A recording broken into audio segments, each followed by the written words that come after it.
Imagine a storm raging around you, winds tearing down everything you have built, people betraying your trust, the very ground beneath you collapsing. Now imagine standing in the dead center of it all, completely untouched, smiling, unshakable. This isn't a superpower. It is the ancient art of Stoicism. Let's forge your inner citadel. Long ago, in the thriving, sun-baked port city of Alexandria, lived a merchant named Roman. By all external measures, Roman was a man who had conquered the world. His warehouses were filled with silk from the east, spices from the deep south, and gold forged in distant empires. He wore robes dyed in Tyrian purple, and when he walked through the bustling agora, men parted like the Red Sea, bowing their heads in deep reverence to his influence. But Roman was a prisoner, though he held the world in his palms. His mind was a fragile, terrified bird, trapped in a gilded cage of his own making. His peace of mind was tethered entirely to things outside of his control. Every time the wind howled outside his lavish villa, Roman did not hear the song of nature. He heard the sound of his merchant ships being swallowed by the sea. Every time a competitor lowered their prices, Roman felt a physical tightening in his chest. His wealth had not bought him freedom.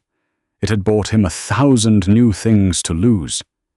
He was a master of his trade, but a slave to his anxieties. The ancient Stoic philosopher Seneca once wrote, "We suffer more often in imagination than in reality." For years, Roman suffered 1,000 shipwrecks in his mind before a single drop of water ever breached his hulls. He lived in a state of chronic anticipation of disaster. He believed that if he just worried enough, if he just micromanaged every ledger and bribed every harbor master, he could control the uncontrollable ocean. He believed his power could bend reality to his will. Then came the day the universe reminded him of his insignificance. It started as a dark smudge on the horizon, a bruise on the otherwise flawless Mediterranean sky. By nightfall, a tempest of unprecedented fury battered the coast. The storm raged for 3 days and 3 nights. It did not care about Roman's wealth. It did not care about the bribes he had paid or the sacrifices he had made at the temple. The ocean, indifferent and absolute, claimed everything. When the skies finally cleared, Roman stood on the shattered docks. Of his grand fleet of 15 ships, none remained. Word quickly spread, and the social dominoes began to fall. The creditors, who had once smiled and drank his wine, now arrived with armed guards to seize his properties. The fair-weather friends, who had praised his genius, suddenly forgot his name. Within a single moon cycle, Roman went from the apex of society to sitting in a cold, barren room on the edge of the slums, clutching a single silver coin, the last remnant of his empire. This is the exact moment where the true test of a human being begins. When the props are kicked away, what is left? For Roman, there was nothing but despair. He wept. He cursed the heavens. He screamed at the injustice of it all. "I did everything right," he roared to the empty room. "I worked harder than anyone. I was cunning. I was cautious. Why has the world done this to me?" Roman was experiencing the universal human tragedy, the shattering of the illusion of control. We spend our lives building castles out of sand, and when the tide inevitably rolls in, we act betrayed. Roman's suffering wasn't truly caused by the loss of his ships. Ships are just wood and canvas. His suffering was caused by his deeply ingrained belief that the ships were his to keep forever, and that his happiness was entirely dependent on them. For weeks, Roman wallowed in a paralyzing depression. He became a ghost, wandering the dusty margins of Alexandria. He looked at the prosperous merchants in the markets with venomous envy. He felt slighted by every laugh he heard, believing the universe was mocking his downfall. His physical posture curled inward, his eyes hollowed out. He was entirely consumed by the past, replaying the storm in his head, torturing himself with what-ifs. What if I had delayed the voyage? What if I had sold the fleet a month prior? He was letting the external storm become an internal rot. He was weak, not because he had lost his money, but because a single turn of the wheel of fortune was enough to completely annihilate his sense of self. He had no internal anchor. He was a leaf blown entirely by the winds of circumstance. But as the Stoics teach, adversity is not a punishment. It is a profound, albeit painful, classroom. The universe had stripped Roman of everything he thought he needed, leaving him with a blank slate. The destruction of his external empire was the necessary prerequisite for the construction of his inner citadel.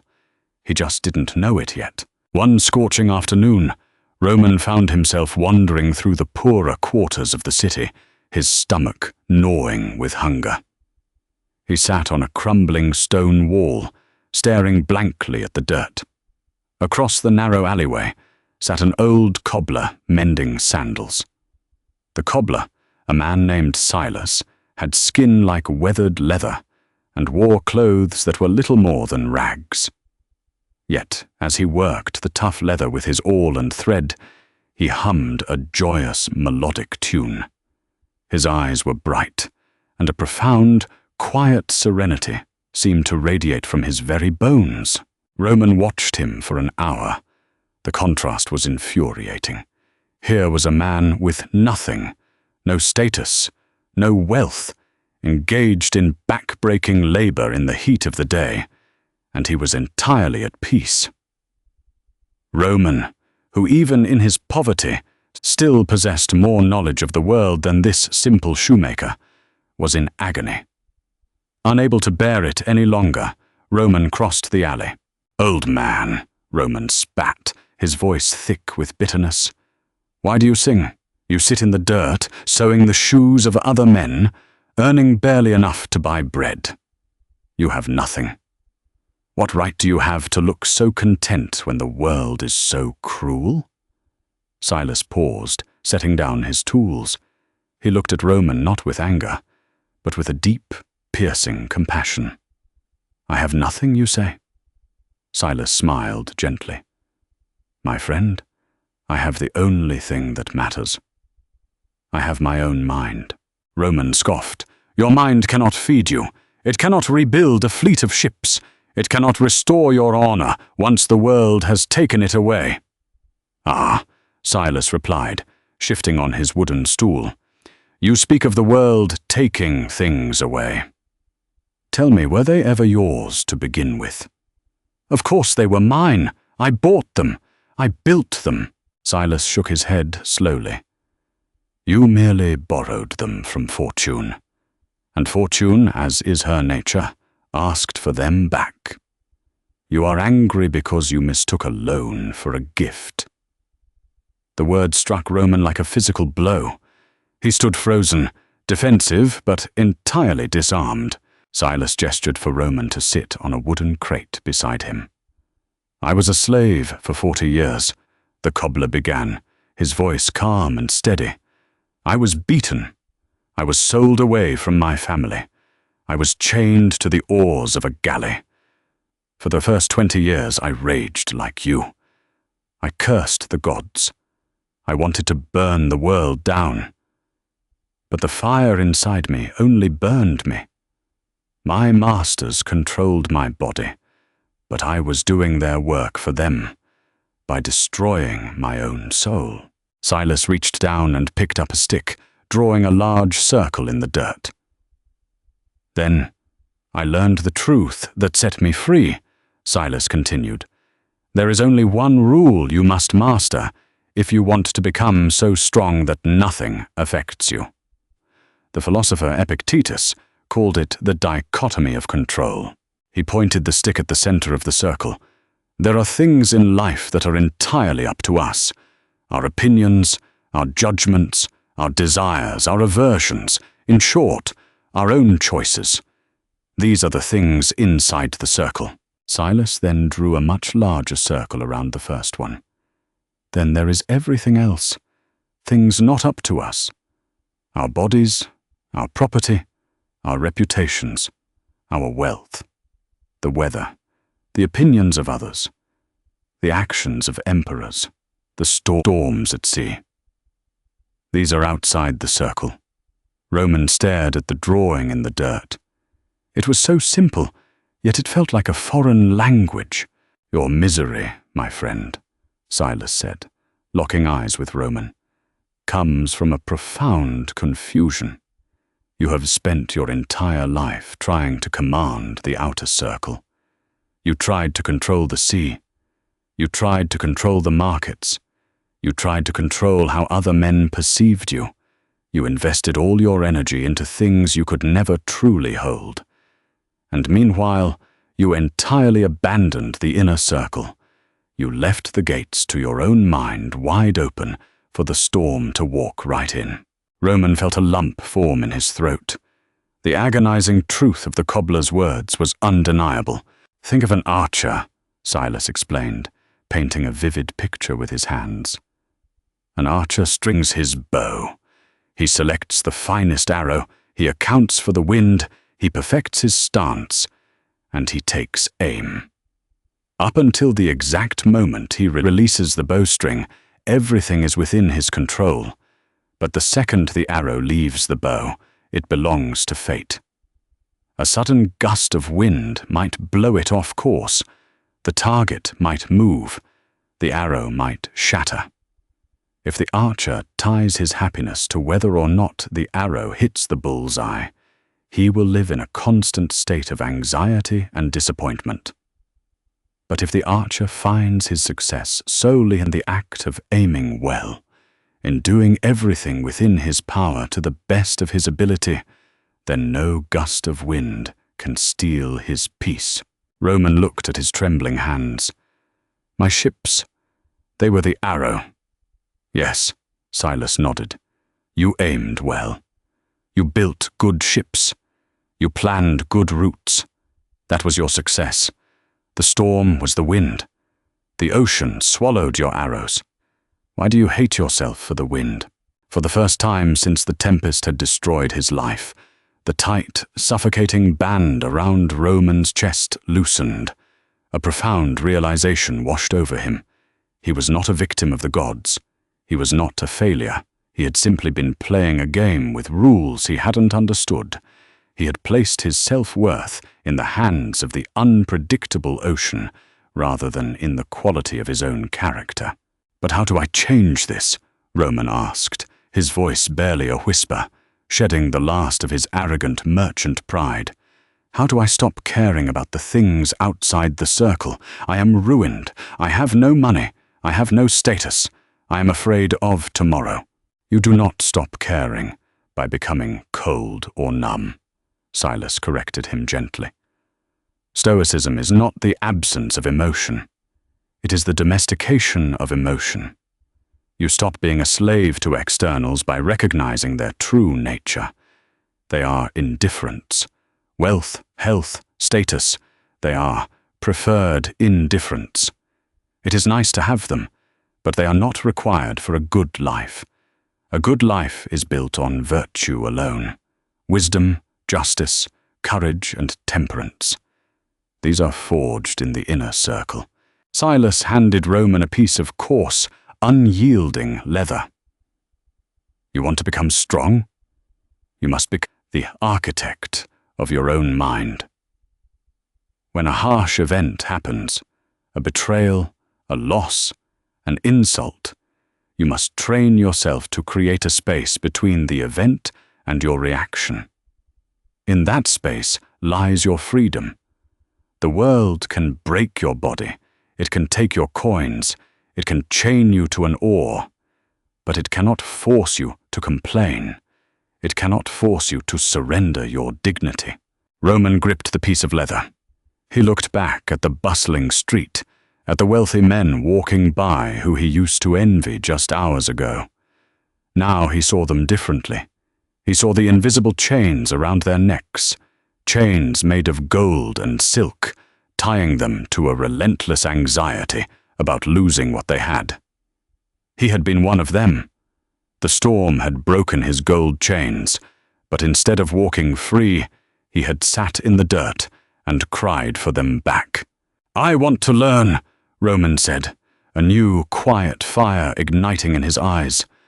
"I want to build a mind that no storm can breach." Silas smiled, picking up his tools once more. "The foundation is laid today, my friend, but the fortress is built through sweat, discipline, and fire. Tomorrow, we begin your training. Not in the halls of a university, but in the crucible of real life. For philosophy is not something you read. It is something you do." And with that, Roman took his first step out of the wreckage of his past, moving toward a future where he would no longer seek to conquer the world, but to conquer himself. He was about to learn that true power is not the ability to bend the world to your will, but the ability to remain unbroken no matter how the world bends you. The next morning, before the sun had even crested the horizon, Roman arrived at the cobbler's alley. He had slept on a thin mat of woven reeds in a derelict room, his bones aching from the hard floor, his stomach twisting from a meager breakfast of stale bread and water. Yet, as he approached Silas's humble stall, there was a strange, unfamiliar lightness in his step. The oppressive weight of his lost fortune had not vanished, but it had shifted. It was no longer a tombstone crushing him.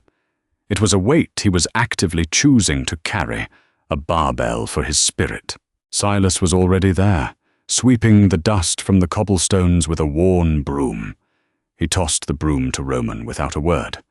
The former merchant prince of Alexandria, a man who once had a dozen servants just to manage his wardrobe, caught the rough wooden handle. His soft, manicured hands, accustomed only to silk and parchment, gripped the splintered wood. "The first step in building the inner citadel," Silas said, sitting on his stool and picking up a boot, "is to destroy the ego.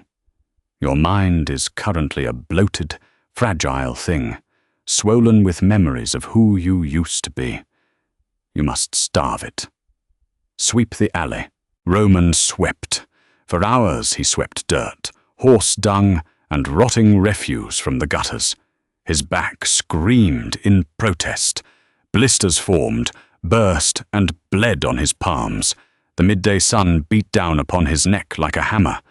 Several times he wanted to throw the broom against the wall and walk away. The old Roman, the proud, arrogant Roman, raged in his head. "You are better than this. You are a master of commerce. You should not be shoveling filth." But every time the anger rose, Roman remembered the 2 circles Silas had drawn in the dirt. He paused, closed his eyes, and took a deep breath. "My past status is outside the circle," he reminded himself. "My physical discomfort is outside the circle. The only thing in my control right now is the quality of my sweeping. I will sweep this alley as if it were the marble floor of the emperor's palace." This was his first practical lesson in Stoic endurance. Voluntary hardship. Seneca, another great Stoic, taught that we should periodically practice poverty. We should wear the cheapest clothes, eat the most basic food, and sleep on the hardest floors, all while asking ourselves, "Is this the condition I so feared?" For Roman, this wasn't a simulation, it was his new reality. But by actively embracing it, by choosing to see it as a training ground rather than a punishment, he stripped the poverty of its terror. The worst had happened, and he was still breathing. He was still alive. The phantom monsters of his imagination had been dragged into the daylight, and they were revealed to be nothing but shadows. Weeks turned into months. Roman became Silas's apprentice, learning not only the trade of mending shoes, but the art of mending his own soul. He learned to practice the pause, that sacred space between a stimulus and a response. His greatest test of this came on a busy market day. Roman was delivering a pair of repaired sandals to a merchant in the upper district. As he walked through the vibrant bazaar, carrying the shoes in a simple burlap sack, he heard a familiar, mocking voice. "By the gods, it cannot be! Is that Roman the Great?" Roman froze. Standing before him, draped in expensive linens and flanked by sycophants, was Matteo, a rival merchant who had fiercely competed with Roman for the Eastern spice trade. Matteo had always hated Roman's success, and now his eyes gleamed with sadistic delight at Roman's downfall. "Look at you!" Matteo crowed, drawing the attention of the surrounding crowd. "The king of the docks, reduced to a common errand boy. You smell of cheap leather and sweat. Tell me, Roman, where is your grand fleet now? Did the sea gods swallow your arrogance along with your gold?" The crowd snickered. The old Roman would have exploded. He would have shouted, threatened, perhaps even thrown a punch, desperately trying to protect his fragile reputation. A surge of heat rushed to his face. The stimulus was intense. His heart hammered in his chest. But Roman did not react immediately. He felt the anger rising, observing it as if it were a weather pattern passing through the sky of his mind. This is Matteo, Roman thought. Matteo's words are merely vibrations in the air. They are his opinions, generated by his own insecure mind. They belong to the outer circle. They cannot physically touch my soul unless I grant them permission. Roman took a slow, deep breath, expanding that space between the insult and his reaction. When he finally looked at Matteo, there was no anger in his eyes. There was only a calm, profound pity. "You are right, Matteo," Roman said, his voice steady and even, devoid of any malice. "The sea took my ships, and fortune took my gold. I am a poor man now. But I sleep soundly at night, for I no longer fear losing anything. I see you still wear the chains of anxiety. I wish you well with them." Roman offered a polite nod, stepped around the stunned merchant, and continued on his way. Behind him, the laughter of the crowd died instantly. Matteo stood speechless, his face flushing crimson with humiliation. He had fired his sharpest arrows, and they had bounced off Roman as if he were made of solid iron. Roman had not fought back, nor had he cowered. He had simply rendered the attack irrelevant. Walking away, Roman felt a surge of genuine, unadulterated joy. It was not the fleeting, hollow joy of making a profitable trade. It was the deep, abiding joy of self-mastery. For the first time in his life, he realized that nobody could hurt him without his consent. His mind was becoming a fortress. The inner citadel was rising. A year passed. The man who was once Roman the merchant was dead. In his place stood Roman the Stoic. He was leaner, his skin tanned and toughened, his eyes sharp and clear. He still worked with Silas, earning enough for a simple meal and a roof over his head. He spent his evenings reading the philosophies of old, studying logic, and meditating on the brevity of life. He practiced the Stoic exercise of amor fati, the love of fate. He didn't just accept what happened to him. He embraced it. He viewed every obstacle, every rude customer, every cold night as a gift from the gods, specifically designed to test his virtue and make him stronger. As the Roman Emperor Matteo Aurelius would later write, "The impediment to action advances action. What stands in the way becomes the way." For Roman, the loss of his empire was no longer a tragedy. It was the greatest thing that had ever happened to him.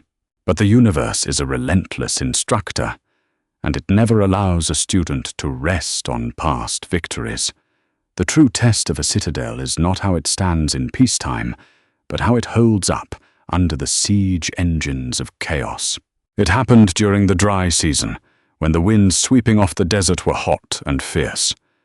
A lantern was knocked over in a crowded warehouse district near the docks.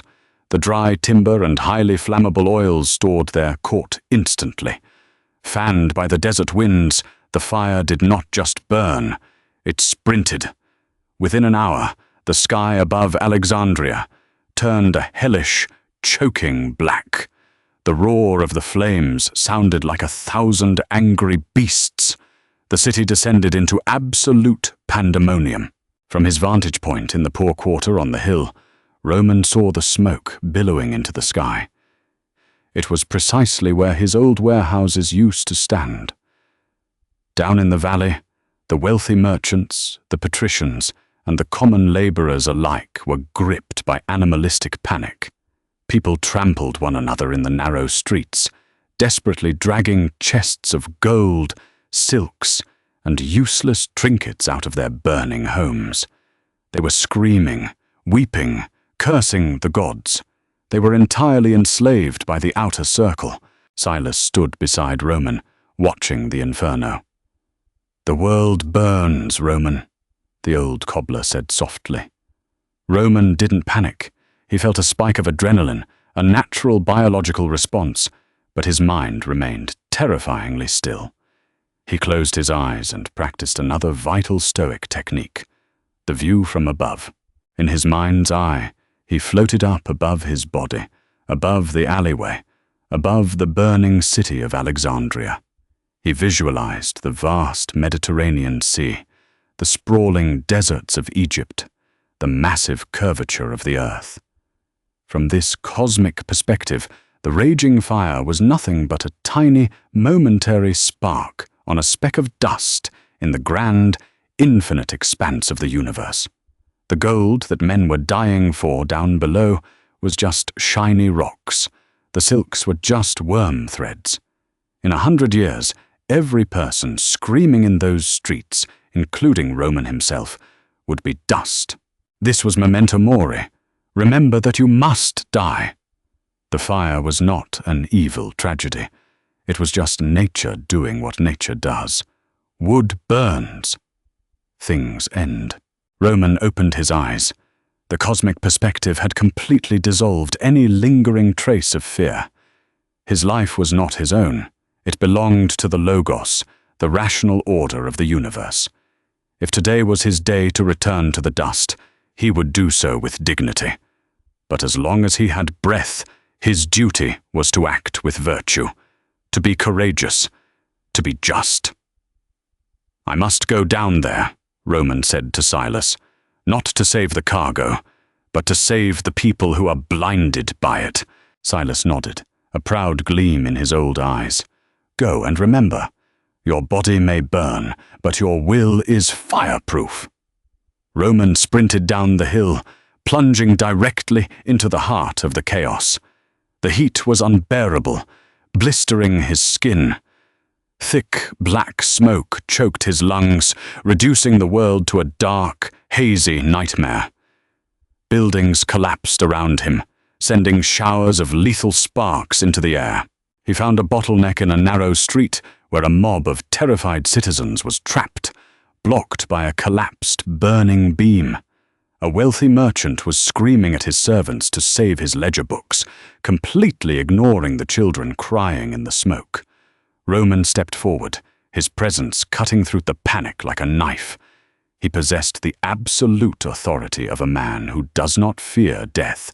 "Leave the books!" Roman roared, his voice echoing over the crackle of the flames.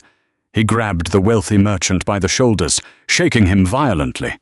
"Your gold is already ash. Save your life." Without waiting for a response, Roman organized the panicked men. He commanded them with such cold, focused precision that they instinctively obeyed. Together, they leveraged a wooden cart to lift the burning beam just high enough for people to slide under. For 3 hours, Roman stood in the blistering heat, pulling people from burning buildings, directing the lost and carrying the weak. He suffered burns on his arms and legs. His lungs felt like they were filled with crushed glass. Yet, he operated in a state of pure, unadulterated flow. He was not worried about whether he would survive. He was not worried about being called a hero. He was entirely focused on the present action, the next brick to move, the next child to lift, the next breath to take. At one point, he found himself outside a grand villa that was rapidly being consumed by fire. Trapped on the second-floor balcony was none other than Demetrius, one of the chief creditors who had aggressively seized Roman's properties and ruined his name after the shipwreck. Demetrius was weeping, paralyzed by terror, clutching a heavy bag of coins to his chest as the flames licked at his sandals. Roman didn't hesitate. He didn't feel a shred of vindictiveness or a desire for revenge. Demetrius was just a man, a flawed, frightened human being, suffering from false judgments. Roman scaled the trellis on the side of the villa, the wood groaning and snapping under his weight. He reached the balcony, grabbed Demetrius, and forcefully tore the heavy bag of coins from the man's grip, throwing it into the fire below. "My money!" Demetrius shrieked. "Your life," Roman countered, hoisting the heavy man over his shoulder. He climbed down the buckling trellis just seconds before the entire balcony collapsed into a roaring inferno. When Roman dropped Demetrius safely on the cobblestones away from the fire, the creditor looked up at him through tear-streaked eyes. He recognized his savior beneath the soot and ash. "Roman?" Demetrius gasped, trembling. You saved me? After everything I did to you?" "Why?" Roman wiped the sweat and blood from his forehead. He looked at the burning ruins of Alexandria, then down at the man who had once been his enemy. "Because a good man does not let another man burn just because the world is unfair," Roman said simply. "What you did to me was your choice, and it stains your character. What I do now is my choice, and it builds mine." With that, Roman turned and walked back into the smoke, a solitary figure moving fearlessly against the tide of terrified humanity. He was no longer just surviving the storm. He had become the eye of it, perfectly still, perfectly calm, untouched by the chaos raging around him. The fire of Alexandria eventually burned itself out, leaving nearly a third of the city in smoldering ash. The recovery was slow and agonizing. Fortunes were erased overnight. Men who had been princes on Monday were beggars by Friday. The city was steeped in grief and despair. But amidst the tragedy, a story began to spread through the soot-stained streets. A story of a common laborer, a cobbler's apprentice, who had moved through the fire like a god of war, saving dozens of lives without asking for a single copper coin in return. The story reached the upper echelons of the city's surviving elite, and eventually it reached the ears of the Roman governor of Egypt. A week later, Roman was sitting outside Silas's shop, bandaging the burns on his arms and quietly patching a leather boot. A contingent of Roman legionaries, flanking an opulent palanquin, marched into the narrow alley. The grand procession looked utterly absurd in the impoverished, dirty street.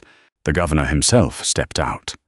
He was a man of immense power, draped in pristine white silk, a stark contrast to Roman's soot-stained rags. Behind the governor stood Demetrius, the creditor Roman had saved, looking humbled and nervous. The governor approached Roman, who remained seated on his wooden stool, calmly continuing his stitching. "You are Roman," the governor said. Not a question, but a statement of authority. The man who once controlled the Eastern spice trade, and the man who saved 50 citizens from the fire, including my close friend, Demetrius here. "I am Roman," he replied smoothly, not rising nor bowing. He offered the governor the same quiet respect he offered the beggar down the street. "The city owes you a great debt," the governor proclaimed. "Demetrius has informed me of the unjust way your estate was handled after your ships were lost. He has agreed to return the value of your seized properties. Furthermore, As a reward for your unparalleled bravery, I am officially granting you 3 new merchant galleys, fully crewed and funded from the imperial treasury. You are restored, Roman. You are a wealthy man once again. Your nightmare is over. The alleyway was dead silent. The few neighbors who had gathered gasped in shock. It was a fairy tale ending. The universe had seemingly realized its mistake and was handing Roman his empire back on a silver platter. All his lost power, all his status, all his comfort, returned in an instant. Roman stopped stitching. He looked at the governor, then at Demetrius, then at the imaginary keys to the kingdom being dangled in front of his face. He thought back to the panic in the streets during the fire. He thought back to his own paralyzing anxiety when his ships were at sea. He remembered the heavy, suffocating chains of needing to control the world. Slowly, Roman stood up. He looked the most powerful man in Egypt dead in the eye. "I thank you for your generous offer, Governor," Roman said, his voice ringing with absolute clarity. "But I must decline." The governor blinked, entirely baffled. Demetrius dropped his jaw. "Decline!" The governor sputtered. "Are you mad? I am offering you your life back. I am offering you ships, gold, status." "You are offering me a gilded cage," Roman corrected gently. "You are offering me anxiety. You are offering me sleepless nights, fearing the wind, fearing the pirates, fearing the markets. You are asking me to tie my happiness to wooden planks, floating on an unpredictable sea." Roman raised his hands, showing the rough calluses and the fresh, blistering burns. When I had gold, I was a coward. I lived in constant fear of losing it. When the storm took my ships, I thought my life was over. But in losing everything, I found the only thing that cannot be taken away. I found my own mind. I have spent the last year building a fortress inside myself. I am free, Governor, truly free. If I take your ships, I become a slave to fortune once again. The governor stared at Roman as if he were looking at an alien creature. In all his years ruling the province, he had never met a man who could not be bought, intimidated, or flattered. He realized with a sudden chill that he had absolutely no power over this cobbler. You cannot threaten a man who is not afraid to die. You cannot bribe a man who desires nothing. You cannot manipulate a man who commands his own mind. "Then what will you do?" the governor asked, his voice losing its authoritative edge, replaced by genuine awe. "Will you sit in this dirt for the rest of your life, mending shoes?" "I will do whatever fate requires of me." Roman smiled, a warm, genuine smile. "I will mend shoes. I will help my neighbors. I will read philosophy. And when my time comes, I will die well. That is enough for a good life. Keep your ships, Governor. Rule your province. I prefer to rule myself." The governor stood silently for a long moment. Then, slowly, respectfully, he bowed his head to the cobbler in the dirt. He turned, entered his palanquin, and the procession marched away, leaving Roman and Silas alone in the alley once more. Silas chuckled softly from his stool. 3 imperial galleys. You could have bought a lot of nice leather with that. Roman laughed, sitting back down and picking up his needle and thread. "Leather is outside the circle, old friend." Roman lived out the rest of his days in Alexandria.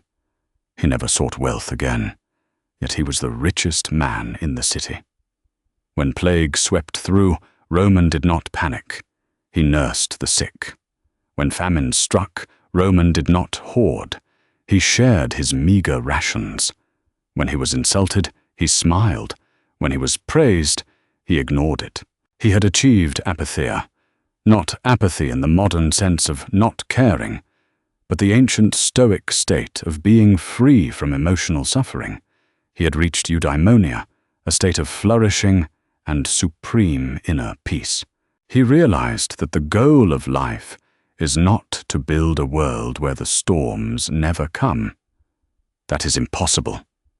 The goal of life is to build a mind so strong, so rooted in virtue, and so detached from external outcomes that when the storm inevitably hits, you can stand in the dead center of it, look up at the dark, chaotic sky, and smile. For the storm can tear down the city, it can sink the ships, it can break the body. But it can never, ever breach the inner citadel. True strength isn't about controlling the world. It's about conquering yourself. Roman learned that when you detach your peace of mind from external outcomes and root it entirely in your own character, you become truly untouchable. You become a force of nature. If this story helped you build your own inner citadel, please hit that like button, share it with someone who needs to hear this, and subscribe to join our community of unshakable minds. Stay strong and master the storm within.